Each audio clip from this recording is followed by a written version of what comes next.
तो दरअसल मगर अगर यही करना है कि जज से भी पूछना है और जिस हाई कोर्ट से वो जा रहा है उसके चीफ जस्टिस को भी बुला के मेंबर बना लें, जिसमें जा रहा है उसके चीफ जस्टिस को भी बुला के मेंबर बना लें, और अगर ज़रूरत हो तो जज को भी बुला के पूछ लें, तो फिर एग्जिस्टिंग मैकेनिज्म ही रहने दीजिए ना। उसमें भी यही है कि दोनों हाई कोर्ट्स के चीफ जस्टिस जहाँ से जा रहा है और जहाँ पर जा रहा है और जो जज है उसकी कंसेंट ली जाएगी, तो वही रहने दीजिए। लेकिन इसमें देखें कि एग्जीक्यूटिव का जो रोल है वो ख़त्म होना चाहिए। एग्जीक्यूटिव का रोल इसमें नहीं होना चाहिए, बिकॉज ऑब्वियसली एक अभाम था। इसी हवाले से जो पिटिशन हुई सीनियरिटी के हवाले से, ट्रांसफ़र ऑफ जजेस के हवाले से, हमने एक बड़ी साफ नीयत के साथ ये तमाम तर मामला सामने रखा और प्रपोजल लेके आए, ताकि कल को एग्जीक्यूटिव के ऊपर कोई बात ना आए या गवर्नमेंट के ऊपर कोई बात ना आए। ये वही मैकेनिज़्म हो जो इदारा इंडक्ट करता है, जो इदारा डिसमिस कर सकता है, वही अदारा ट्रांसफ़र भी कर सकता है, और वही फोरम होगा जो जुडिशल कमीशन ऑफ पाकिस्तान का फोरम है। और इसी हवाले से हमने प्रपोजल सामने रखा था।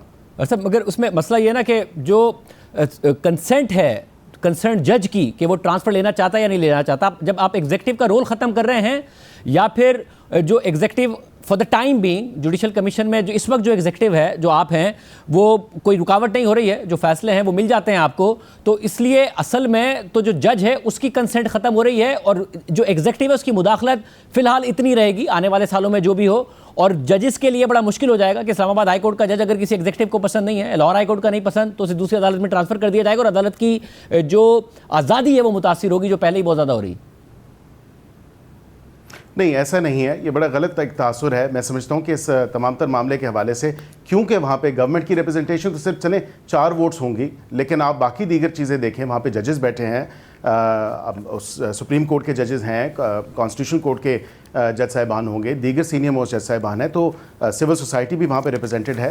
हुकूमत के तो चलें एक सेनेटर कर लें, एक MNA कर लें उस कमेटी में, और उसके अलावा एक लॉ मिनिस्टर अगर काउंट करते हैं, अटॉर्नी जनरल काउंट करते हैं, तो ये 4 वोट्स हैं। इसके अलावा तो हुकूमत के पास वोट्स नहीं है उस कमेटी में।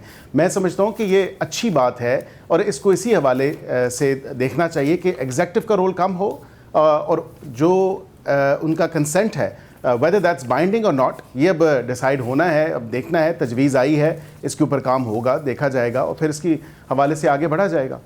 वैसे मगर मैं अभी तो देखें ना, वो है ना कि बार काउंसिल का नुमाइंदा भी सपोर्ट कर रहा होता है गवर्नमेंट के डिसीजंस को। जजेस में उस तरीके से कंसेंसस नहीं है जितना हुकूमत में कंसेंसस और बार काउंसिल में कंसेंसस, और जो स्पीकर का नुमाइंदा उसमें कंसेंसस। इस वक्त तो कोई एक फैसला बताइए जो हुकूमत चाहती थी मगर जुडिशल कमीशन उसके अगेंस्ट गया है।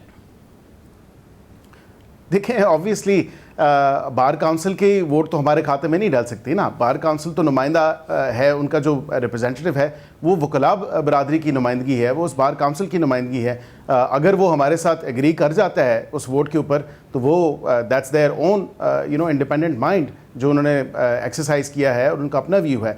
वो हुकूमत के खाते में तो वोट नहीं डाली जा सकती। कल को किसी और की हुकूमत हुई, और कल को किसी और की हुकूमत हुई ना, ज़ाहिर आप खुद वकील हैं, कल को किसी और की हुकूमत हुई और ये सब हो रहा हुआ, तो आपको ये इंडिपेंडेंट माइंड बहुत ज़्यादा जानिबदार माइंड लग रहा होगा।